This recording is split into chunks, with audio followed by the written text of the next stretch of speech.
Hey YouTube, Aiden Bob. Got an instrument in my hand. Here to talk to you guys today just a little bit about my current warm-up. I make these videos all the time about here's my 2017 warm-up, etc. And the truth of the matter is it's constantly changing, constantly evolving. And right now I don't really know what to do to warm up. I'm playing so much that I'm never really totally warmed down. But I really don't know how to get to the point where I just feel great. And so I've been experimenting a lot. And here's just some of the stuff that I've been doing. When I warm up on bass trombone, which is the easy one, I'm really used to this. I usually just start on low B flat, and I play a couple of those after I do the air stuff, and I've always done just some really relaxed air through the horn with the valves down. I always do that first. Then I play a couple B flats.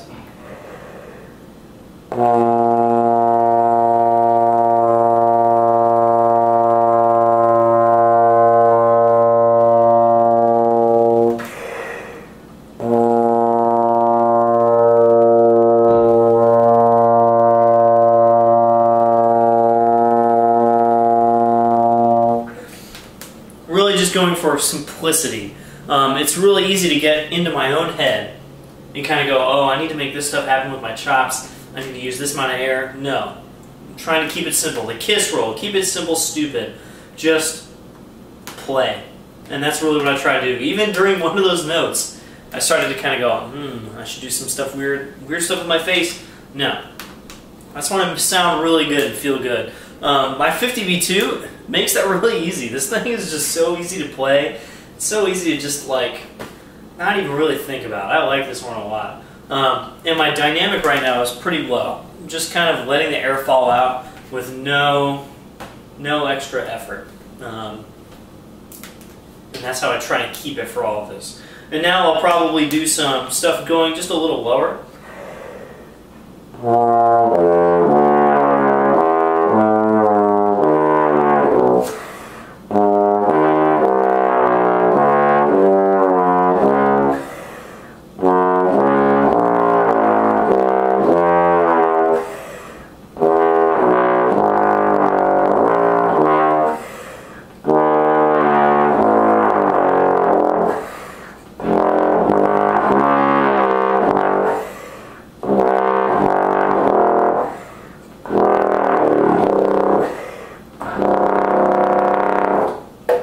The whole time, I'm trying not to mess up like I did on the A flat arpeggio there. The whole time I'm really just trying to make sure all those notes are supported kind of the same.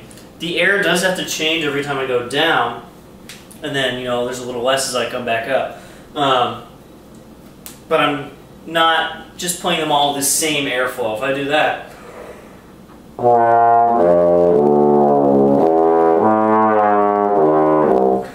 get that decrescendos go down, crescendos come back up. And so I kind of want to just make that support there. It's really easy for me to not use enough air in the low register when we play through valves. And a lot of instruments will kind of let you get away with that. And it's a good idea to kind of check in, make sure you're not doing that. So I did a couple things low. Now I'll just play just up a partial.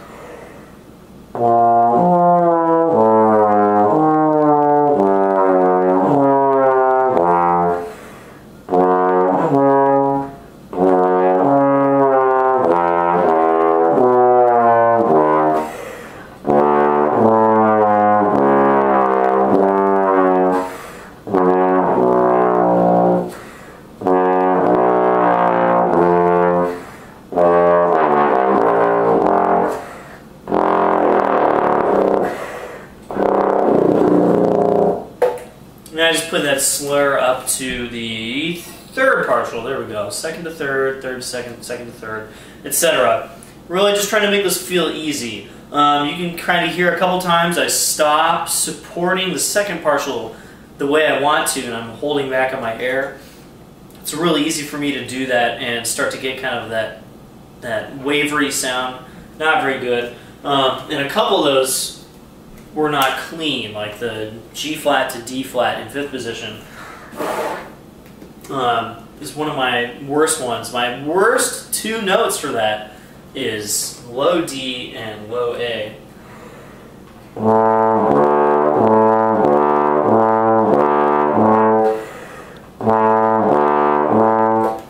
Those on this is actually okay on my Therahorn. That A almost doesn't exist. It's like the worst note on the whole instrument. And so I'll spend a little time kind of ironing that out. I'm never gonna like play a whip trill between those notes or anything like that. But just making sure it's always easy in every register all the way down the entire slide, down an octave, can only be good for you. What do I do next? So I've been doing this this sweep of glisses that I call Formula 1, because it sounds like someone driving a car really fast, kind of.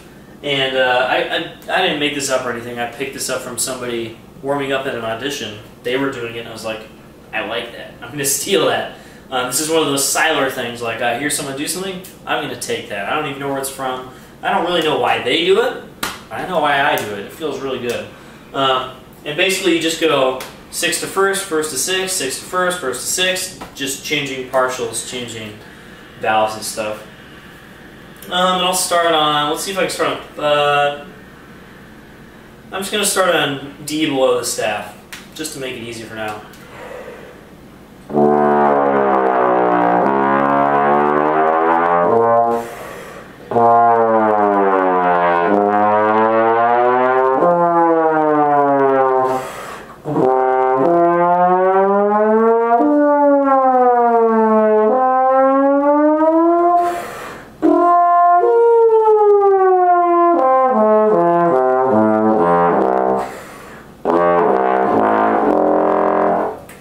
Those feel so good to me. Glisses are already great. I have a video where I played those a long time ago. And I've talked about just glisses in general a couple times, I think. Glisses are great, and then when you add in, I'm playing through this whole range of the instrument, and I'm really trying to make it even. I don't know, it just feels really good to me, especially when I add in the high register ones, and then when I go low.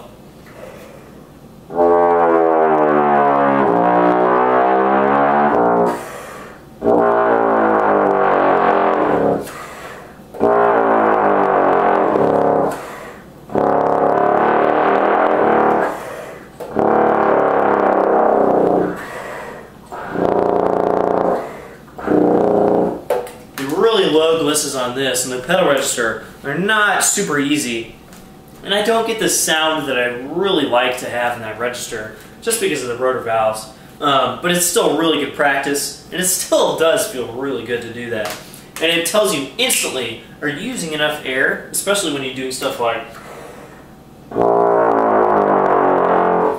if you don't really power through that with warm, slow air, you lose the pedal F, right? You really have to keep that supported the whole time, and then when we get down to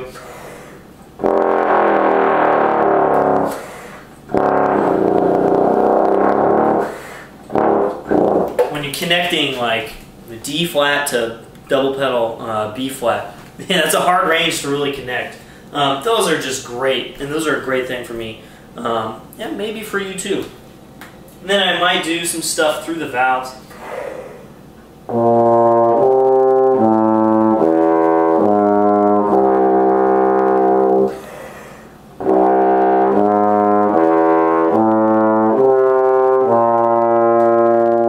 This is another exercise that I can psych myself out of and just play in it, like I'll play each note but not through the entire phrase. I have not been really good at this exercise, even though I've played it for years until kind of recently, I think.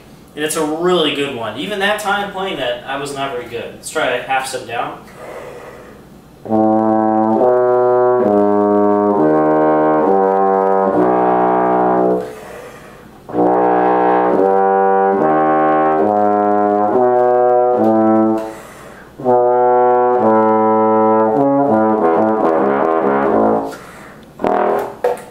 It's really easy to start manipulating things with my face to try and make it happen instead of just letting it happen. I just want to let it happen. And this is a good time to like take the mouthpiece out.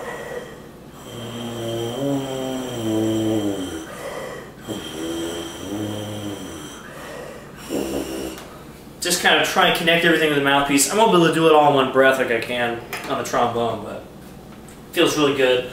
The low B and C obviously are not nearly as easy on this as they are on my Therahorn, but still good practice. Why not do it on this? It's not like they don't sound bad, it's just that they're not as easy to play. What's something else that I do? Oh, something that I did yesterday that helped me a lot is playing scales glissed in a very large amount of range. So I'll do B flat.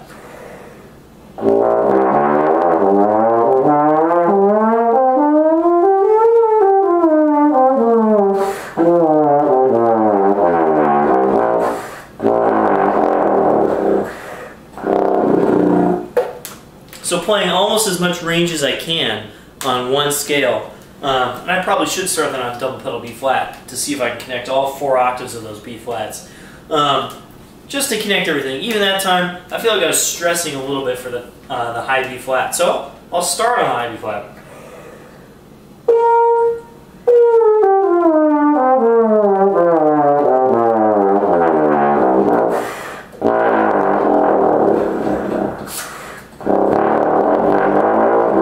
Yeah, and connecting those pedals and not making them sound really woofy and bad, that's super hard for me.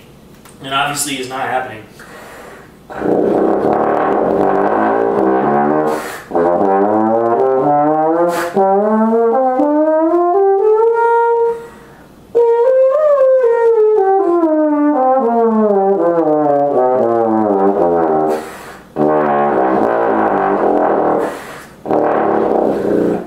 When I breathe, I'm not sure if those breaths are super great. I think they're a little short, a little loud. I'm really trying to keep the chops the same, so I'm not cheating and playing with a new set every time.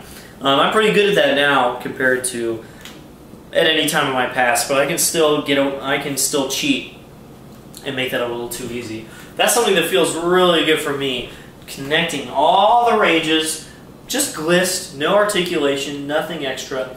That kind of sums up my warm-up on bass. I'll do some stuff with articulations and stuff too, but those are kind of a different deal. I want to talk about those in a different video.